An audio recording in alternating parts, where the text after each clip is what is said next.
Apa kabar Indonesia yang dipersembahkan oleh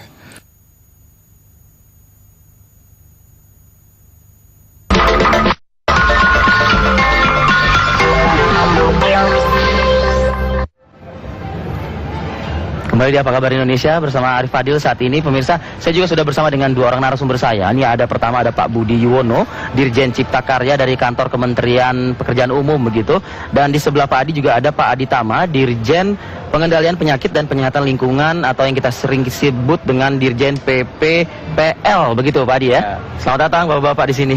Kita masih akan membahas ini terkait dengan penyediaan air minum dan sanitasi berbasis kemasyarakatan. Seperti apa yang kita sebut dengan singkatan PAMSIMAS ini, kami akan hadirkan dulu paket tayangannya untuk Anda.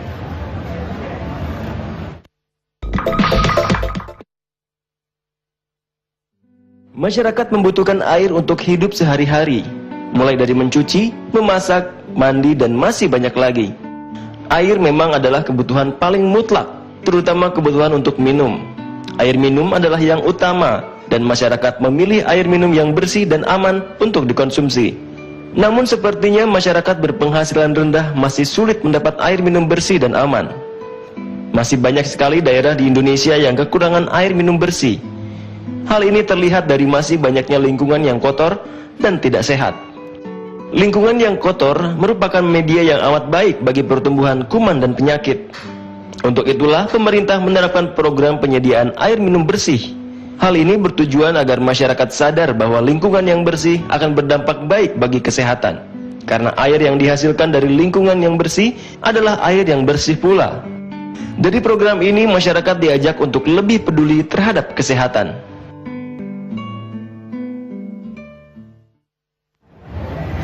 Ya, kita sudah menyaksikan tadi Pak Budi, Pak Adi. Mungkin pertama saya melihat ke Pak Budi dulu, karena tadi gambar terakhirnya adalah ada gambar PU-nya begitu kan. Itu salah satu dari bentuk infrastruktur yang dibangun oleh PU ya? Salah satu dari sekian ribu yang dibangun PU. Sekian ribu. Dijelaskan dulu dong Pak, mungkin apa latar belakang Kementerian PU dan juga Kesehatan melakukan kerjasama di bidang penyediaan air bersih dan sanitasi. Jadi kalau kita lihat ya, faktanya memang dalam hal bicara fasilitas air minum, kita masih harus bekerja keras. Karena dari MDG saja kita harus bekerja keras untuk mencapai, saat ini kurang lebih 47%, kita harus mencapai hampir 70%.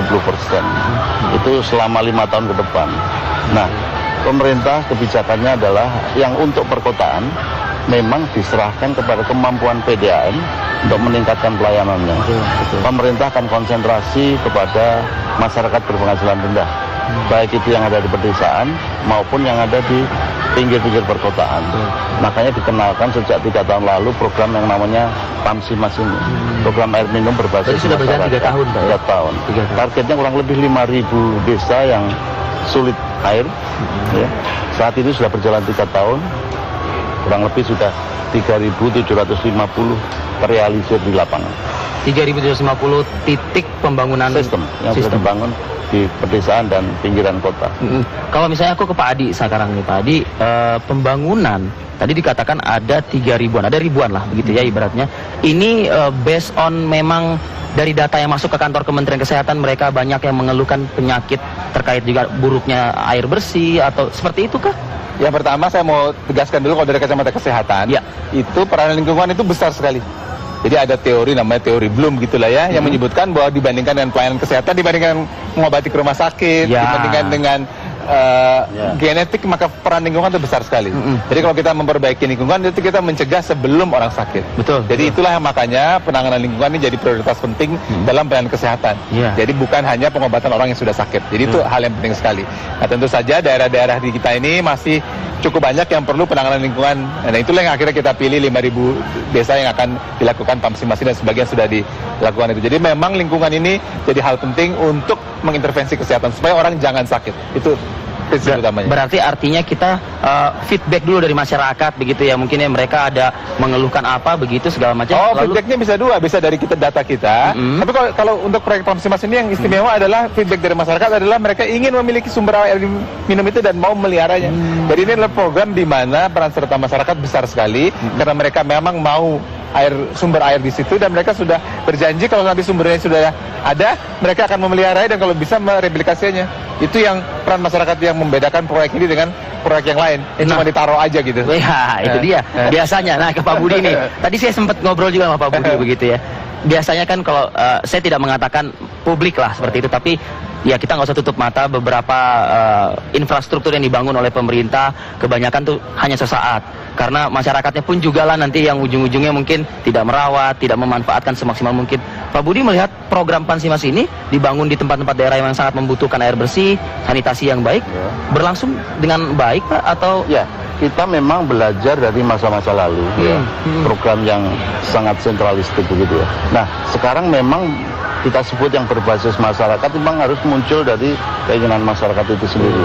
Pertama, kita lakukan pemberdayaan bahwa mereka perlu atau tidak. Nah, untuk itu mereka harus berkelompok dalam apa yang disebut dengan badan keswadayaan masyarakat itu. Nah, dengan begitu mereka tahu kebutuhannya seperti apa dan nanti kelanjutannya seperti apa. Sumber mereka yang bisa menentukan tentunya advis teknis dari kita. Setelah itu mereka akan bisa menghitung biayanya berapa. Bantuan pusat hampir 200 juta misalnya per desa, mereka akan bisa menghitung kebutuhan tambahnya berapa. Nah, dengan begitu akan memperkokoh pasca konstruksi. Idenya adalah itu. Sehingga pertama tahapan mereka membentuk kelembagaan, ya. Terus dari Pak Adi masuk dalam mengajari mereka pola hidup sehat, sosialisasi dengan pola hidup sehat, sosialisasi. Nah, setelah itu tahapan konstruksi, mereka juga terlibat di dalam tahapan konstruksi. Nah, setelah selesai apa yang disebut tahapan pengelolaan itu, mereka sudah menjadi lebih iuran menjadi lancar dan sebagainya. Untuk merawat atau dan maintenance lebih lancar, ya. Iuran juga lancar. Nah, alhamdulillah dari 3.750 itu mereka sudah memfungsikan semuanya dan mereka mempunyai aset sekarang. Karena aset itu diserahkan kepada masyarakat. Pak Adi, memang sejauh ini Pak Adi, masih banyak warga masyarakat kita yang mungkin menyampaikan keluhan terkait dengan penyakit-penyakit tentunya ya, begitu, yang akibat buruk air, sanitasi. Ini udah 2010 Pak Adi gitu loh, masih aja ada yang seperti itu. Pak Adi gimana Pak Adi? Sebenarnya ada dua hal memang dalam hal ini. Yang pertama memang soal sarana, tapi yang kedua juga soal kebiasaan. Kadang-kadang sarana sudah ada, tapi kebiasaan belum. Jadi mesti dijalankan dua-duanya. Sarana kita sediakan, pada saat yang sama juga masyarakat harus dibudidayakan untuk menggunakan sarana itu dengan baik. Salah satu contoh yang konkret saja nih, kita data nasional itu orang yang cuci tangan pakai sabun, ada beberapa saat kritis tuh masih 20%. Saya nggak tahu apakah punya TV One cuci tangan pakai sabun sebelum makan misalnya begitu, pasti ya. Kan ada beberapa saat kritis dimana orang harus cuci tangan pakai sabun. Itu belum semua orang mau melakukannya. Betul. Jadi saya kira dua-duanya kita lakukan bersama-sama. Jalan sarananya, tapi juga jalan kebiasaannya. Itu yang penting sekali. Itu bagi intinya kan masyarakat pun juga harus dibangkitkan kesadaran untuk memang mereka harus merubah hidupnya dari yang sebelumnya mungkin seperti ini, dengan adanya alat seperti ini diharapkan mungkin bisa lebih cerdas lagi ke depannya begitu. Pak Adi dan Pak Budi, kita masih akan berdialog lagi nanti di segmen selanjutnya. Apa Kabar Indonesia masih akan kembali saat lagi pemirsa.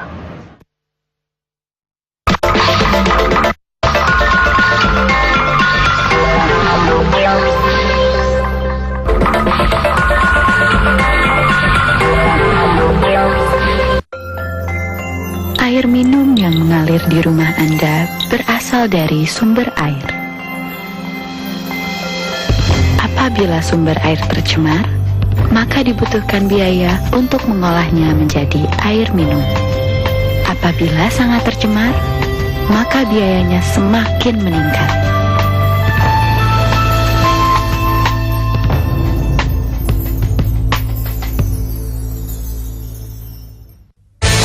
Sekarang dengan membeli 2 ban Bridgestone, Anda dan 3 orang keluarga dapat memenangkan di Ultimate Family Holiday di Universal Studios Singapore. Akomodasi di Resort World Sentosa. Buruan beli Bridgestone dan menangkan hadiahnya. Bridgestone.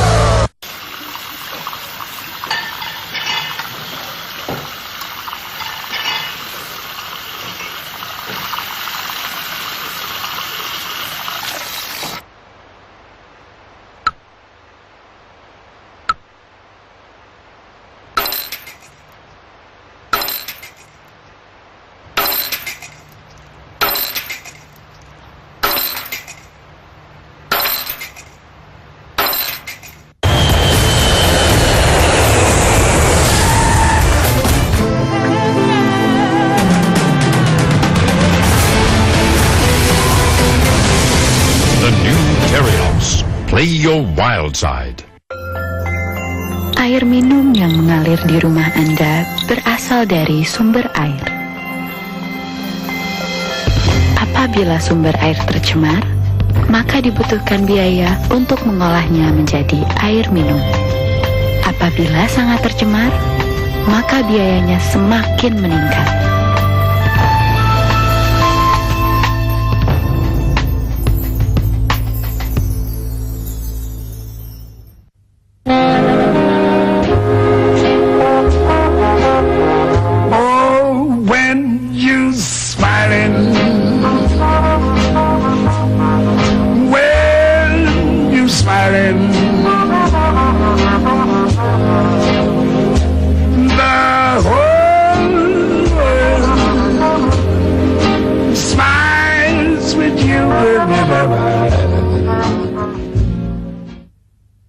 Pemirsa, kita lihat kehebatan deterjen baru ini. Yuk.